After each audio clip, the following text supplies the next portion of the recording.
and I'll let him come down, and then we're going to talk about this. Because this is linked to our health. This is linked to our well-being. A lot of us, remember I speak to myself as well, a lot of us don't understand that the fact that attached to our brain are these things called neurons. These neurons, when they are damaged, cause deficiencies within the brain because of our thinking. Do you realize that the amount of people in society at the moment who have these things called anxiety and depression, there's lots and lots of them because of the way that we think. I'm coming to this in a sec. Go ahead, Kwazi. I don't know if you can see it because very, very tiny, and this is from Israel. Can I pull one out, sir? No, that's the seed Okay. itself. You see the tiny little things? Go ahead, Kwazi. The tiny little things. That's the real mustard seed. That's why the Bible says, because this was picked from Mary and Martha's compound in Israel. Can I just tell you that? This here is even bigger than the mustard seed that I can see right now. The mustard seed is so tiny. Kwazi will, if he doesn't mind, I want him to just show you.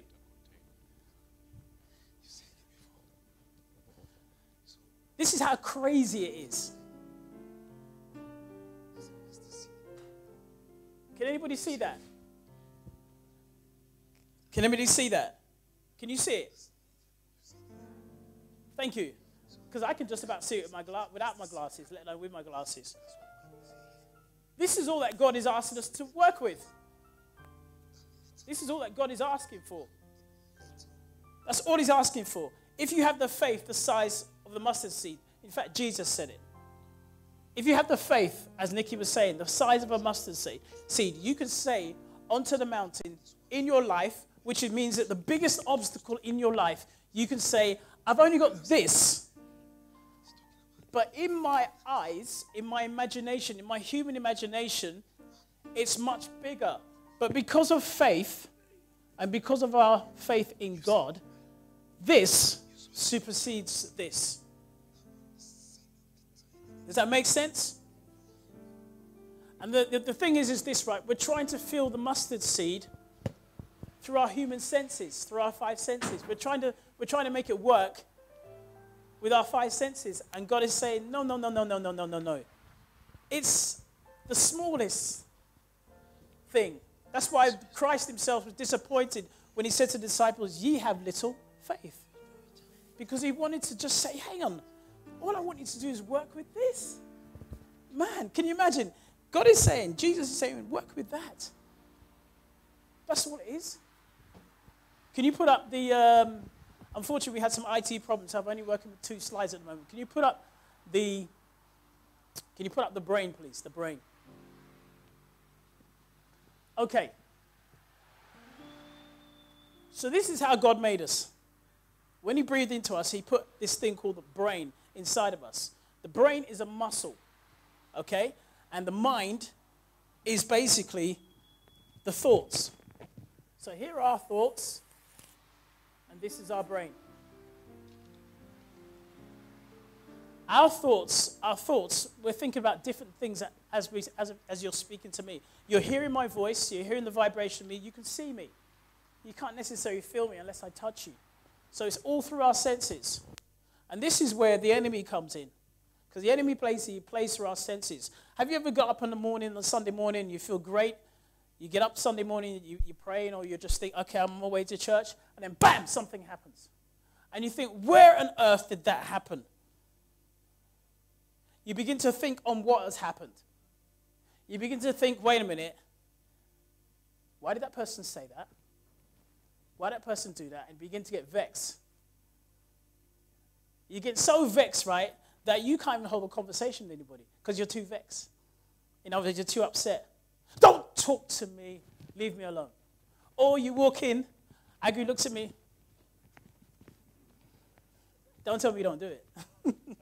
Because we all do it. And the thing is that we shouldn't be doing it because if we have the mind of God, we realize that, wait a minute, it's Sunday morning. We're on our way to church. Bam, something is possibly going to happen because the enemy is after our mind.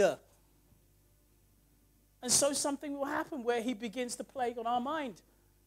And what the craziest thing is that he begins to work on those weaker areas. So let's just say, for example, you are struggling in a financial area. He will forever be targeting you on that area because it's your area of weakness. Okay? He'll forever. Let's just say it's weight or whatever. He will always be targeting on that. And so what he looks to do is that through our mindset, what actually happens if we're not careful, we get damaged cells. Toxic thought, toxic behavior, damaged cells in our body. And we wonder why, and I'm going on to the health side because of time, we wonder why at times we get defects within our system. It's not necessarily because of the food that we eat. Yes, I agree, we're in the healthy months, so we should be thinking about our food. We should be thinking about the water that we take in our body and everything else. But a lot of our defects in our body is down to our mindset. It's down to our mindset. If you are thinking too much on something, I guarantee you, your veins will start to pop up here. Why does that happen? Because you're putting pressure on your brain, which is a muscle. You put pressure on the muscle, it's going to expand. And you wonder why you're getting problems here. You wonder why sometimes you get hypertension. You wonder why sometimes people get a heart attack. You wonder why, because of your thoughts. You ever heard of the saying, he or she, they died of a broken heart? You ever seen, I've heard the other day of a mother that received information and she collapsed and died. Because the thought hit her that much, it went straight to the heart. And the enemy, from a psychological point of view, the enemy in the world system makes you feel that there's no escape because of our thoughts. Can you imagine if we would just began to understand that if we got the word and if we got positivity and we began to get affirmations and we began to say, you know what, I am fearfully and wonderfully made. And I get up every morning and regardless of how my morning is, this is what I say. I say, God, thank you for creating me. Thank you for the morning. And whatever test comes my way, I know that test is going to allow me to be educated and allow me to get through. Because I need the tests in order to understand how strong I am. Not just in my physicality, but in you. And I will go through those tests in order to experience what my faith is. So what I don't do now, and I used to, is focus on the issue. Because the issue that I was focusing on was causing me more damage than not focusing on it. Because that's what the enemy does. That's what life does. Life calls you to focus and focus and focus and calls you to think, okay, how can I, what can I, if I can, whatever. So you begin to think about doing it in yourself. And some of these things you cannot shift unless you say, you know what, God, I give it to you. And if I keep focusing on it, it's going to make me unhealthy. So let me just quickly go over this with you. There's a part of your brain basically called the amygdala, which is here. Can you hear me? Which is here. This part of your brain, the amygdala, concentrates on your fear, your anxiety, and your emotions. Now, as I said before, when you're created by God, God put these things inside our brain. But the enemy knows that if he can play in this area with your emotions, your fear, and anxiety, then he will. But what does the word say about fear? What does the word say about fear?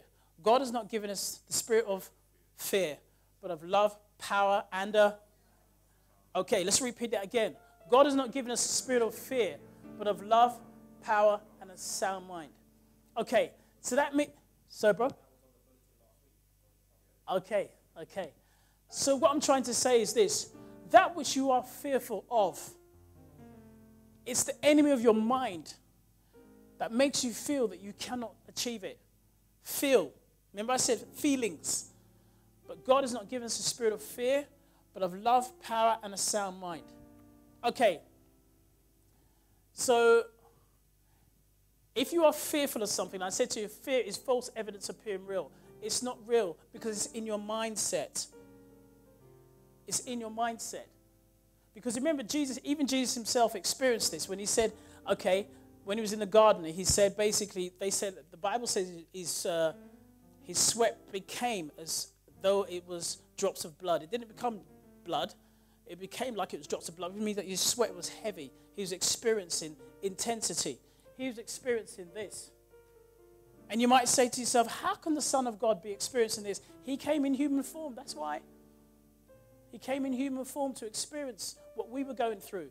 Which means that when we cry unto him, Abba Father, or we say, Jesus, I need your help, he says, hey, I get it. I get the package. I get the package. Whatever you go to him for and you say, Jesus, I need your help, he says, no problem. I understand. I understand. I understand that you want to punch somebody in their face. I understand that you are having financial difficulties. I understand this. I understand this. I understand that. He gets the package because of the relationship that we have with him. That's why. So basically, excuse me, he's able to work through our anxiety. Anxiety exists without a shadow of a doubt. But I want to encourage you on something. If we begin to change our thoughts, we begin to change what we feel about ourselves because of God. If we begin to change our thoughts, then what actually happens then is that we behave and we move and we think differently. It's very, very important. Because as I'm talking to you right now, I know that your mind is ticking away. Because you're thinking about maybe your past, or you're thinking about your present, or you're thinking about your future. My future, your future, ought to be the best future you could ever think of. Because God holds the future. The world system says, in fact, Britain says this, there's Brexit coming, and this is going to happen, and that is going to happen, this is going to happen. Don't you know that God can hold you through Brexit? Don't you know that God can hold you tomorrow at work? Don't you know that basically when it gets tight and it gets heavy, that God is actually with you? And it's really challenging because we have been taught, I don't know about for you, but I have been taught at times where I've learned that because of my human being nature, is to operate the best way that I know how, because I've got knowledge and I've got information and I know how to do and I know what to do and stuff like that. And then when it gets to a stage when you don't know what to do, because I'm trying to act on my own thoughts and my own feelings, then it's a calamity. I hit the wall. And then I have to go to God and say, God, please help me. And then God says, okay, let me give you a bit more of my mindset. Let me give you a bit more of some understanding. Does that make sense to you guys? Does it make sense? Please don't nod your head if you don't understand.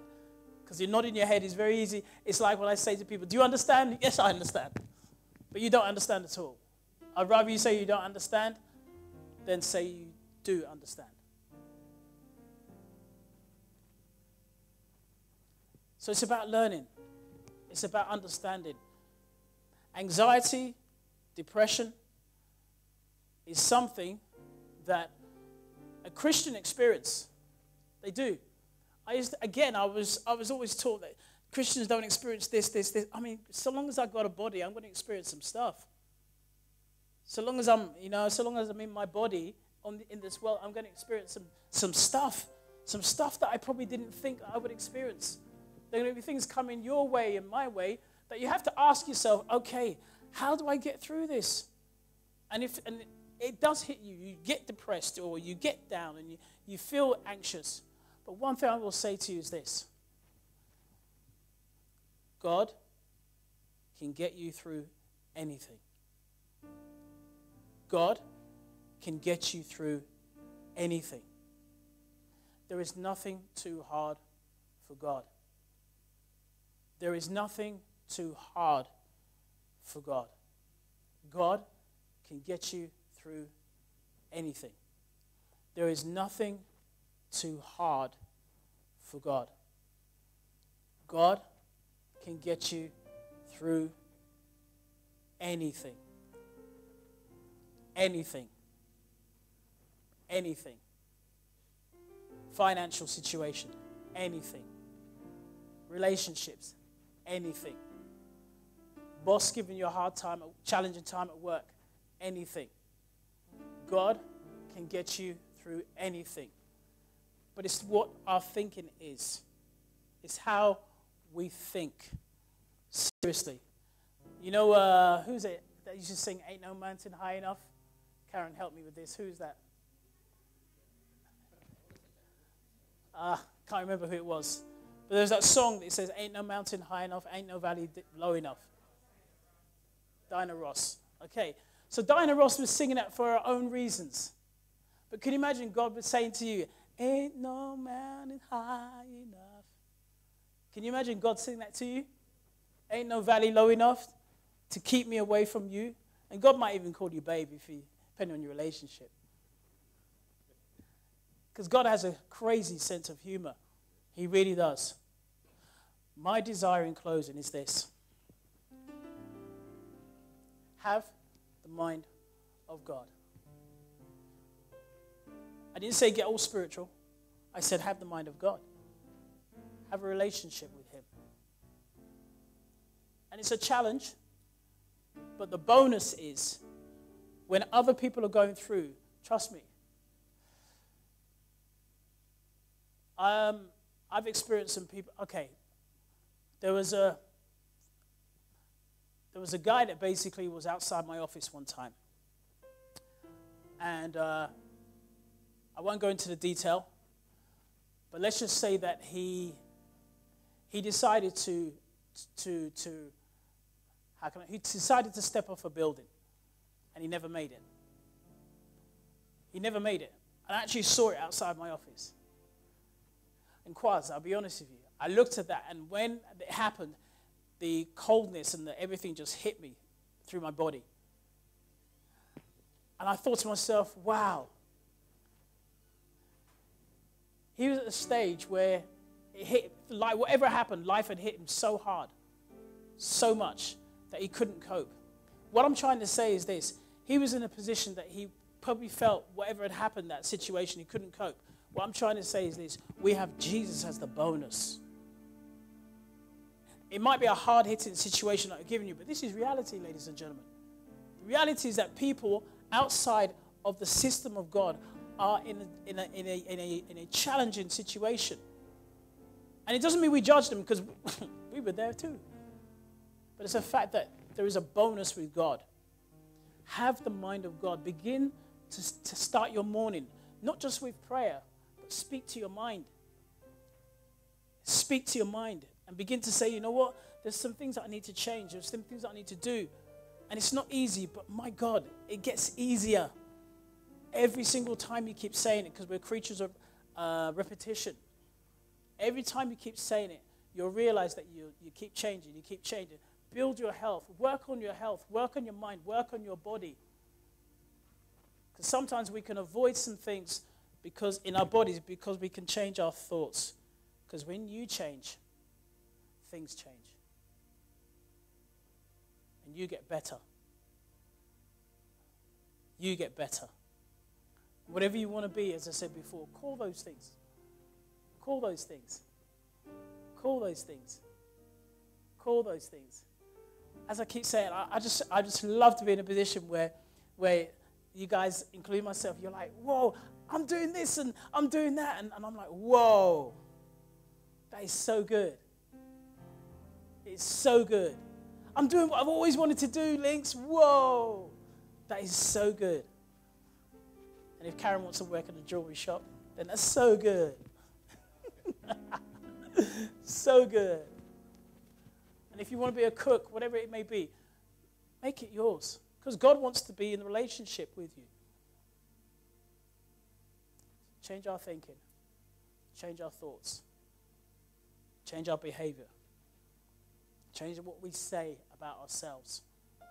No one in this room is ugly. No one. We just got choices of who we want to be with. That's our choice. But no one in this room is ugly. How could you say that someone's ugly when God made you? That's just nuts. It's crazy. Because you were made by the Father. Let's bow our heads.